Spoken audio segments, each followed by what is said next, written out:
Hello Laurel. So today we're going to do our third lesson on multiplying using written methods. Now, the last lesson I did was filmed with Lego bricks. We're going to go back to the PowerPoint today. I've put written methods and I haven't put a specific name of one because there are, I think, 3 different written methods that I wouldn't mind you using. 2 that I think are good ones for you to do. The important thing is when you do the piece of work that comes at the end of this lesson, you have to write some written methods down. Please, please, please do not just hand in a calculation with an answer. I need to see you're working. Mrs. Sperry and Mrs. Osborne need to see you're working. It's very, very important. Okay. If you're having problems with one of these methods, ask one of us or re-watch one of the earlier videos or even this video just to see some more examples. But we must see working. Even with the worded questions, we must see you're working. So the first thing that we looked at right at the very beginning, oops, I've got the wrong numbers in here. Let's just get rid of that because it's not 32 anymore. I changed my example. We've got 46 times 5. All of these written methods, all of them, involve partitioning the 2-digit number into its tens and its ones. They all have to do that. That's the only way that you're going to do large multiplications written down. So 46 times 5, 46 is 40 and 6. We did a lot of this in year 1, partitioning 2-digit numbers into their tens and their ones, and you did a lot of it in year 2 as well. So you should be really quite happy with that by now. We're going to times both bits by 5. Now 6 times 5 is a times table we should all know by now. That's 30. 40 times 5 is 4 times 5, which is 20. But then everything moves up 1. And then we put the placeholder 0 in. So 40 times 5 is 200. Then we need to add these 2 bits together. 200 add 30 is 230. Okay. I'm going to use this same calculation for the other methods I want to talk about. So next page. 46 times 5. In this one we split 46 and we put the 40 here and we put the 6 here. Grid method, we put the 40 here and the 6 here. And the 5 goes here. But we do exactly the same thing. So in this one, we might have put 40 times 5 is 200 and written it here. But in the grid, 40 times 5 equals 200 goes here. 5 times 6. In the last one, we wrote it here.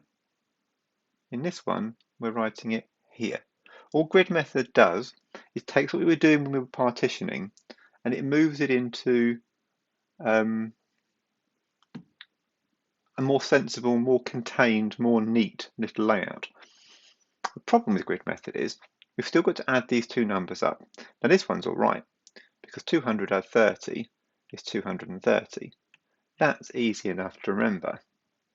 But sometimes these 2 numbers here are not easy ones to add up, and we end up doing a little column addition at the side just to get our answer. Now in this case, like I said, 200 add 30, I don't think we need to do a column addition to work it out, but sometimes we do. If, for example, our calculation was 27 times 9, that's 20 and 7 timesing by 9. 9 sevens, 63. 2 nines are 18. Make it 10 times bigger, 180. This one I might want to write out as a column addition because I've got tens in both of those boxes and I might get confused. So I'll do 180, add 63, 0 add 3 is 3, 8 add 6 is 14, and 1 add 1 is 2, 243. So the written method, this written method, helps us because it neatens up the partitioning, but it still doesn't give us a nice way of doing the adding up if the adding up's difficult, other than using column addition on the side. Now, what you do next is up to you. It might be that you stop here, skip to the end of this video, and look at the piece of work that I'm giving you, because you've been working on grid method, you're just starting to get your head around it and you don't want to see anything else, you don't want to see different ones. That is absolutely fine. Grid method is a perfectly good method for year threes to use and stop on if they need to. All the work that I'm giving you at the end of today can be done in grid methods, and if you were using those printed out grids that I gave you last time or the time before, you can use those again. I'll reattach that document to this assignment. However, some people say, yep, this is our third lesson, and I understood it in the first one. I don't want to spend 3 lessons doing the same thing. So that's fine. Or people might say, I like that method, I hate doing the adding up afterwards. So I'll show you one last method. I was going to do the same calculation, wasn't I? So 46 times 5, not 4.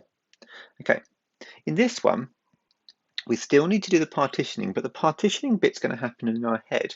We're going to write 46 times 5. And then we're going to do this calculation in 2 bits. We're going to do 5 times 6, well, that's the same as it was last time. 5 times 6 is 30. Then we're going to do this bit, 5 times 4. So it isn't 5 times 4, it's 5 times 40. 5 times 4 would be 20, but this needs to move up one.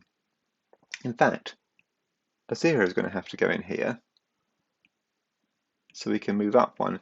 And there's always going to be a 0 in this box, to the point where you can go and write the 0 in immediately, because this one is always going to be a multiple of 10, because it's a tens number, which means you're always going to be moving everything to the left, which means you're always going to put that 0 in. This then gives you a bit of space so that this bit to this bit is a column addition. So I could put a little add sign there if I wanted to. 0 add 0 is 0, 3 add 0 is 3, 2 is 2. Okay? We'll do that one again. Well, not that one again, but we'll do another one of those again. Okay, so 52. I write 52 times 8. Then I write 8. Then I do 8 times 2. 8 times 2, 2 8s are 16. Then I do 8 times 5. But before I go any further, I can put that 0 in, because I know it's going to be a 10 times bigger than 8 times 5, because it's not really 8 times 5, it's 8 times 50. So 8 times 5 is 40, but this is 10 times bigger. And now I do 6 add 0 is 6, 1 add 0 is 1, and 4 is 4. Now, if you're doing, we need to go back and write answer there. Okay. Now, if you're doing this in your book, if you're doing it on the sheet, I'll give you a sheet that looks a bit like this. I'm beginning to wish that that had been the dark line and that had been the dark line, because it more clearly shows the different bits of this calculation. But if you're not using a sheet, if you're doing it straight to your book, you can do that. Let's go back and use our example from here, 27 times 9. 27 times 9. So I would write 27 times 9, and I'd draw a line. I'd do 7 times 9, which is 63, zoomed in then. Then on the next line, I would do 2 times 9, which is 18, but it's 10 times bigger than 18, so it's 180. Then I'd draw my next line, leaving a little bit of space for the carrying that I need to do, and I'd do 3 add 0 is 3, 6 add 8 is 14, so there's 14, and then 1 add 1 is 2.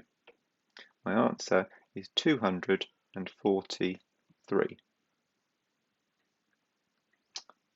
Let's do one more example. Let's rub this working out here.